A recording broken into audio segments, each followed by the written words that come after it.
All right, guys, as you can see, we are back up here at Tunes Car Stereo. We got the one and only Andrew.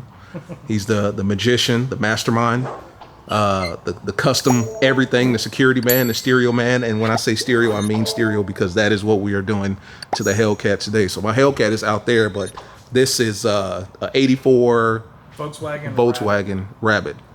So he does everything from 1984 to 2024. He does it all. But so what do we got here? What are we doing to the Hellcat in this situation? So we got the full mobile ES from Sony going on here. Yes. So full audio system, factory integration. We got sound treatment from Sound Shield. Very nice. So hopefully we won't have any rattles or too many rattles after we put two 12s in there. Now we're putting two 12s in the trunk. Yep. And we just lost my lights here. That's okay. Here they come right back. So we're going to start with the factory integration. We're going to be using the ARC Audio DSP in conjunction with the iDataLink Maestro. Gotcha. What that'll allow us to do is actually remove your factory amplifier and allow the ARC Audio DSP to communicate with your factory radio. Sure. So it'll all work just the way you normally see it. Because we are keeping the factory Uconnect. Correct. Because otherwise we would lose the SRT pages, all that stuff. Correct. Now on some of the lower trim packages where you don't have all of the intercooler and race modes and cool down and all that stuff. We can actually retain most of those factory features on it. But yours was not compatible, so we have to keep that factory radio. Gotcha. But this is essentially going to allow us to turn your factory radio into an aftermarket radio. That's the best way we can describe it. Good stuff. And then from there, we're going to send it all out to the amplifiers. Yes. We have an 8-channel ES amplifier. Yes. So that's going to be one for each speaker. We're going to be running what we call active. Gotcha. So a lot of times what we'll do, like we'll just run a 4-channel. So each section of your car gets its own channel. Gotcha. So this one, each speaker is going to get its own channel. Very nice. One for your tweet, one for your mid-range, one for your mid-bass. And then obviously your rears. So that gives us 8 channels of the interior speakers. Sure. And then we got our 1,000 watt mono for your 212s that are going to be in the trunk. 212s. That's some serious knock there. Yeah, you're going to be happy with that. Yes. All right, so more about the sound treatment. So sound treatment, you got Sound Shield that hooked you up on your trunk. Very nice. You know how a lot of times you'll be at the red light, you hear the subwoofers just pounding and rattling? Sure. In the trunk, this is going to limit some of that. Good stuff. We're also going to put on the front doors. We're putting 100 watts to your front doors, whereas before they 25, 50 watts or something like that, maybe. So there's a chance that we're going to introduce rattles and all that. Sure. This will help keep that down. Gotcha. And then we're using our contour kit because we're going to be converting from a 6x9 in the front to a 6.5. And I want to make sure that all that sound goes from the speaker into the cab and not into the back of the door panel. Gotcha. A few moments later. That is not my air conditioning blowing in there. We're actually tuning it as we speak, correct? Yep. So kind of what we're doing right now is we're playing a pink noise. Gotcha. Pink noise is just basically every frequency playing, and we kind of have right across here. We have your sub turned off because we don't need it right now in this part of the process. And what we ultimately want to do is we want to get to our target curve. So this is generally speaking what is most pleasant, or what people like the most, at a very wide range. Once we get to this target here, we get both left side and right side equal to this. Then we can tune for personal preference. Sure. So if we were to like just slap it in there and then start tuning, we'd have no idea where we need to kind of. Gotcha. So we kind of have to set the baseline first. Yeah. Yeah. So basically, let's see if we can get to. I think I just did that wrong. So we want to do. So right now we're just working on the right-hand side. Gotcha. And as you can see, we got some peaks here. We Yeah. got some low spots. The low spots I'm not too terribly worried about. It's the peaks It's the peaks that it's more power in them than we need it to be. So we can pull the power out. So right now we got like a 1.25. We should be able to come here and knock that down. And we can see that come right down on the graph. Perfect. So you can see how much higher that really was. Yeah. And we'll just kind of tweak it a little bit. And then the idea is to get all these frequencies to match. Gotcha. Right there. And that should give us a nice comfortable sound, which most people would like to hear. Yeah, sure. And then we want to see if we can bring 800 up just a little bit. Got that there. We got, we're jumping around because there's a lot of reflections in there. So basically, the sound's bouncing off this, all the hard surfaces like your windows and your dash and all of that. So that's why they're bouncing all over the place here. And let's see, we need to do the mid bass. We'll bring that down just a touch. I like 1.6.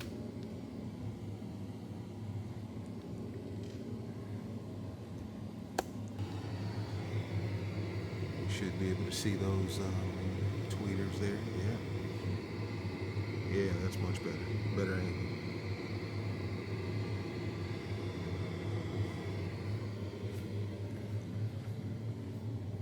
This is the full body.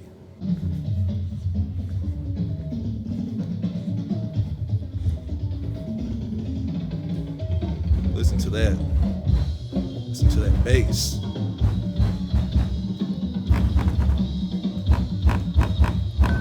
Shout out to CarLock.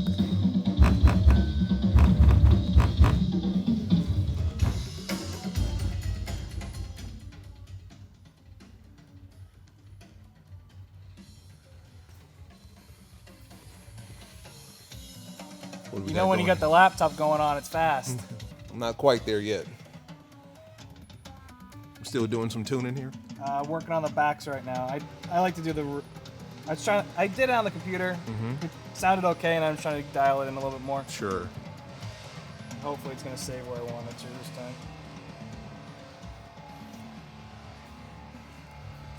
I thought that was coming from my car. People on the other side.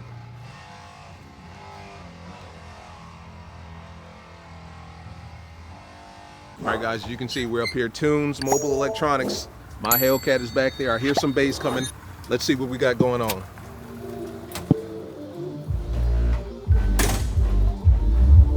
Oh, yeah. Oh, yeah. Oh, yeah. Look at the details. Look at the Hellcats. Oh, man, yeah. It's all about the details, man. Everything up here looks premium. Leather. Oh, yeah.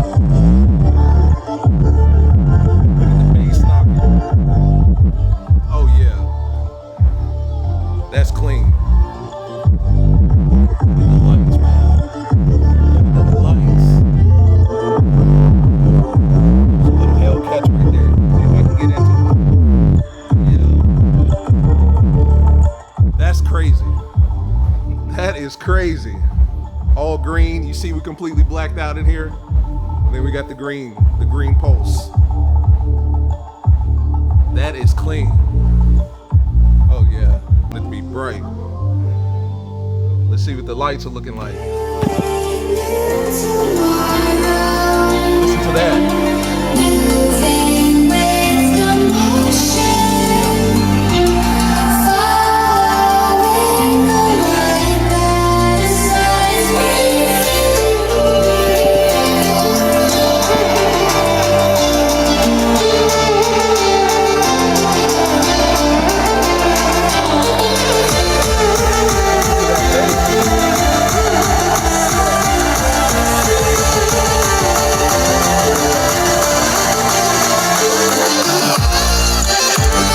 Listen to that.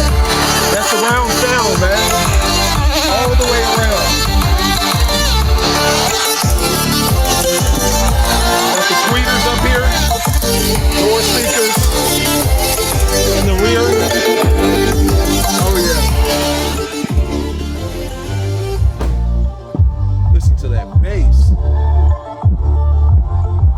And you can change these any color, right? Red, green, blue, rainbow if you want to do it. Rainbow, that was last month. Any color you want. I like green for money. Do solid colors, you can do Solid color, yeah. So same on the top as the bottom. We just have it matching. So if you want to do like white up top, blue, green, whatever, you do it solid on the bottom. You can do the chasing as you do here. Yeah. You can do like stripes, so it'll do multiple different colors. Nice. I like green, man. Straight green, money green. Can't go wrong with that. I'm telling you guys, Tunes Car Stereo. You probably can't see him right now, but he's there. Tunes Car Stereo, man. Andrew, he'll take care of you. Audio, security, everything. All right, so one thing that you'll notice, this right here controls my bass. I can control how much bass output I want to be coming out of the subs. It's a little rocker knob. You know, you just twist it left or right. I got it exactly where I want it, so it's going to stay there. Got a nice little Hellcat emblem. This does not move. It doesn't come out, so you don't have to worry about breaking it or popping it open. And then, of course, coming to the back where the fun stuff is. Look how clean that is. Hellcat. And you guys saw it in the earlier video where it was lit up different colors. Very clean. Everything just matches back here. Nice kind of gray contrast, black with the gray. This does not move at all. This has been what, drilled in or screwed in at this point? In the back, there's a bracket that holds the whole assembly into the back position. Yeah. And then obviously we got the trim panel to hide all the hardware of the subwoofers. Nice. Your accent pieces, and then this is all bolted together as one unit. So if it wants to come out, it has to all come out as one solid piece. Comes out. Sure. Lift it out, and then you can be basically handled like on a bench or something like that. Gotcha. Still plenty of room back here. Still plenty of room, and then of course, the fun part is down here. These are the amps. Got to clean it up. Put the panels back on, put some of the wires back after we were done tuning it here. That's it. Okay, so yeah, still a little rough because we were just tuning it, obviously, but that's what the amplifiers are going to look like. Real nice, tucked away, hidden. You don't have to deal with it, don't have to worry about it. Then, of course, you still keep all of this trunk space here. Plenty of room back there. So I know a lot of people were asking, how much room is the box and stuff going to take up? I mean, you still got plenty of room. You know, you can still get to, you know, for you guys that have spare tires in there, I would assume you should be able to get to that. Battery, all that stuff. It's two 12s in there, too. Two 12s. So, plenty of room. But yeah, man, Sony kit is completely installed. What all did we do again? From front to back? So front to back, we did the Sony ES 3-ways. Yeah. So tweeter, mid bass. And in the rear, we did the 6x9s. Yes. Powering all the speakers, we ran active on an 8-channel amplifier. Gotcha. Also from Sony. Yeah. And then in the back, we did the whole custom trunk. Yeah. As we did a couple of shots already on. That's powered by a mono 1000 watt Sony ES amp. Yes. And then for integration and tuning, we're using the Arc Audio DSP as well as the iDatalink Maestro to retain the factory radio. Yeah. And then give us the best sound out of that radio and allow us to tune those Sony speakers for your car and your preference. Yes. And that's the one thing I love about it is that it's tuned to my preference at this point, the driver's preference. It's not just some bass kind of template, you know, tune or whatever. It's specific to me. It wasn't just slapped in there. We didn't use the factory tune that came off that factory radio. Right. We DEQ'd the entire thing, got a nice flat signal, got a bass line, figured out where you liked it, made a few changes, and got it directly adjusted to your exact likeness, not some canned tune that comes with them. Yeah. Once again, guys, up here at Tunes Car Stereo, security, audio. What else? You going to be doing lighting soon? Hopefully. Maybe. We got a couple things going on there. Sticking right now, audio, security. Yeah. And then obviously the custom fabrication, trunk and stuff like that. Gotcha. Obviously, so anything, lights in there. Yeah, anything audio and security related, talk to this guy. He is at this point pretty much Mopar certified. You know what I mean? You're the guy. So as always, guys, like, subscribe, comment. It's been your boy Knockout 360. Looking good. Now we're sounding good. So we're good to go at this point. Peace.